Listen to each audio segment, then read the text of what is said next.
गांव में 3 भाई रहते थे जिनका नाम था फ्रेड, साइमन और पीटर। वे तीनों भाई इजिप्ट नाम के एक शहर में अपने गांव से दूर मजदूरी करने आए थे। तीनों भाई बहुत ही मेहनती और दयालु थे। एक दिन ऐसे ही थके हारे किस्मत के मारे तीनों भाई अपने काम से वापस घर लौट रहे थे। धीरे धीरे अंधेरा हो रहा था, ठंडी हवाएं चल रही थी। आसपास के जंगलों में से पशु पक्षियों की धीमी धीमी आवाजें आ रही थी। चलते चलते उनका छोटा भाई पीटर थका सहमासा मुंह बना के कहता है, आज तो मैं बहुत थक गया हूँ। काश मुझे कोई सिकंदर का खजाना मिल जाए तो मैं कितनी आरामदायी जिंदगी जीऊंगा।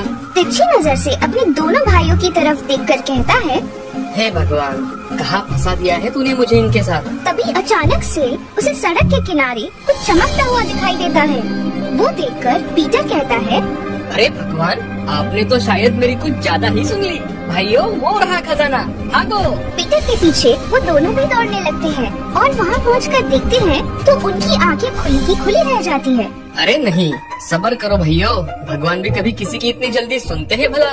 ये तो सिर्फ एक जुगनुओं से भरा कांच का डिब्बा है। उस जुगनुओं से भरे डिब्बे को देखकर पीटर कहता है, चलो अब खजाना नहीं तो ये जुगनू ही साथ ले चलते हैं। वैसे ये तो बहुत ही प्यारे हैं, क्यों भाइयों? उसके ऐसा कहते ही दोनों भाई उसके पीछे उसे पकड़ने के लिए दौड़ने लगते हैं और दौड़ते दौड़ते घर पहुंच जाते हैं। घर जाते ही वो हाथ मुंह धोकर खाना खाने बैठते हैं तो खाने में सिर्फ 2 ही रोटियां होती है जो उनका बड़ा भाई फ्रेड उन दोनों को दे देता है और खुद भूखे पेट ही सोने चला जाता है। लेकिन उसे नींद ही नहीं आती। वो ऐसे ही थकी हुई नम आंखों के साथ बाहर देखते हुए सोचता रहता है कि काश पीटर ने बोली हुई बात सच हो जाए और हमें कोई सच में खजाना मिल जाए तो कितना अच्छा होगा। इतने में उसकी नजर उन चमकते हुए जुगनुओं पर पड़ती है और वो उनके पास जाकर वो डिब्बा खोल देता है और सोचता है, भला हम कौन होते हैं इनकी जिंदगी एक छोटे से डिब्बे में कैद करने वाले। चलो अब सो ही जाता हूँ, फिर सुबह उठ के मेहनत करनी है। जैसे ही फ्रेड पलटता है तैसे ही उसके पीछे एक बड़ी सी आंखों को धुंधला देने वाली रोशनी आती है। फ्रेड पलट के देखने की कोशिश करता है, तब वो रोशनी एक परी के रूप में बदल जाती है। वो परी उसे आजाद करने के तौर पर एक तोहफा देती है। ये लो फ्रेड, ये तुम्हारे लिए और तुम्हारा बहुत बहुत शुक्रिया कि तुमने मुझे आजाद कर दिया। तुम तीनों भाई बहुत ही दयालु, ईमानदार और मेहनती हो। अब इस तोहफे का अच्छे से इस्तेमाल करना। ऐसा कहकर वो रोशनी वहाँ से गायब हो जाती है और जमीन पर एक लकड़ी का गेंद गिर जाता है जो कि एक जादुई गेंद था। फ्रेड ने जब परी के बताए हुए मंत्र बोले तो वो गेंद एक जादुई टेबल में परिवर्तित हो गया जिस पे तरह तरह के व्यंजन थे। वो सब चमत्कार देख फ्रेड बहुत खुश हो गया। उसने पेट भर के खाना खाया और वो गेंद तकिए के नीचे रखकर सो जाता है। आज वो बहुत दिनों के बाद सुकून की नींद सो रहा था।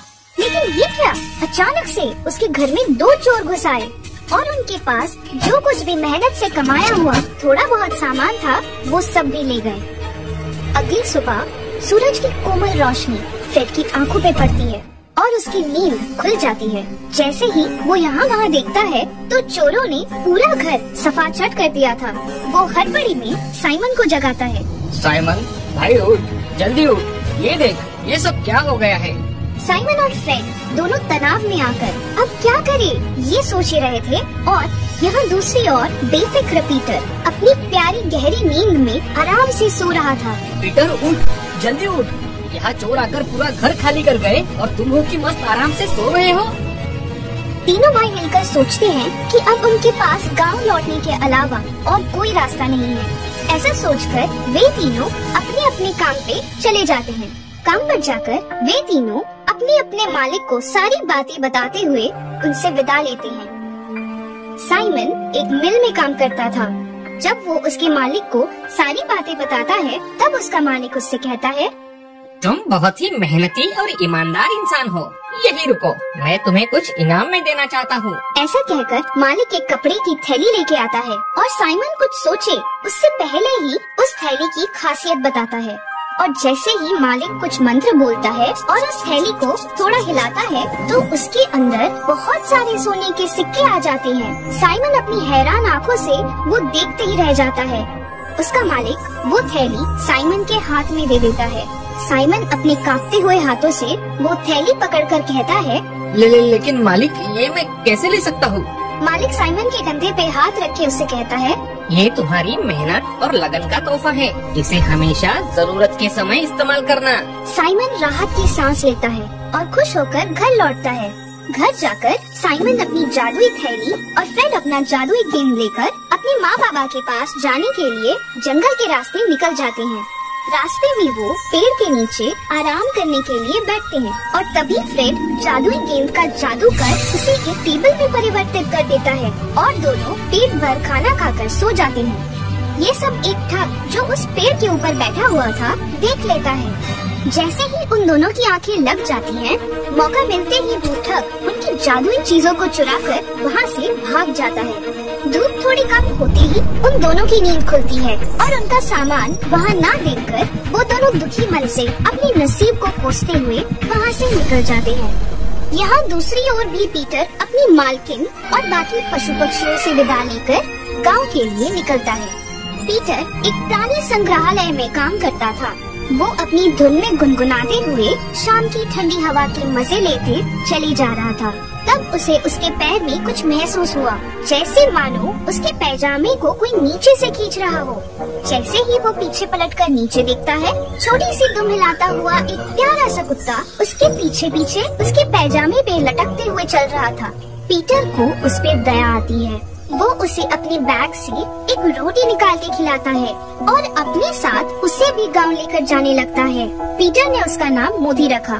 थोड़ी दूर पहुंचते ही एक आदमी थैली लेकर डर डर कर भागते हुए पीटर की ओर बढ़ रहा था।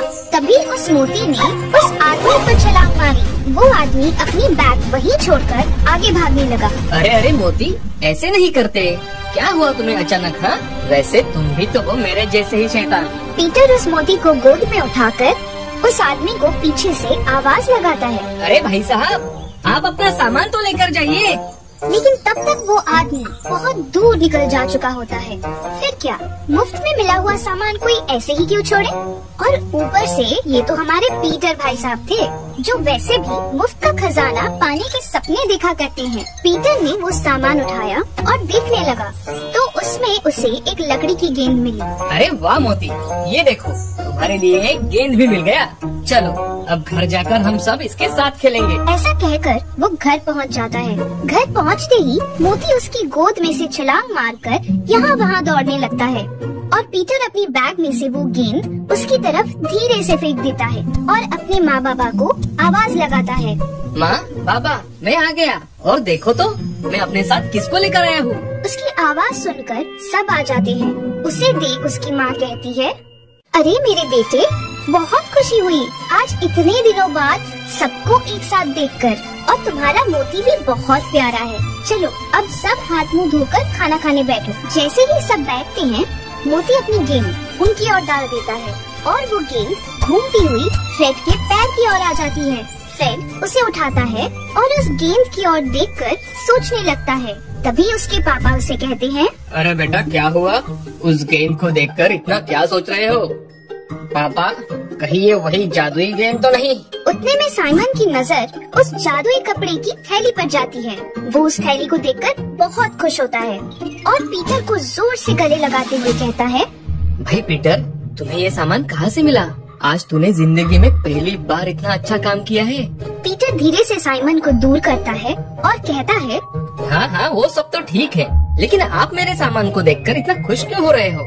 आखिर ये सब मैंने लाया है, ये मेरा है भाई। तब फ्रेड और साइमन उन सबको सारी हकीकत बताते हुए उस जादुई गेंद और थैली का जादू दिखाते हैं।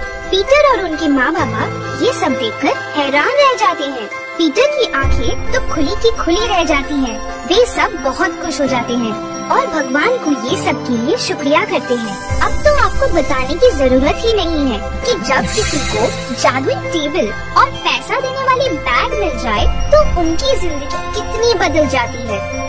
ऐसे ही हमें हमेशा मेहनत करते रहना चाहिए। भले जिंदगी में कितनी भी मुश्किलें आए, लेकिन हमें उसका फल एक न एक दिन मिल ही जाता है, जैसे इन तीनों भाइयों को मिला।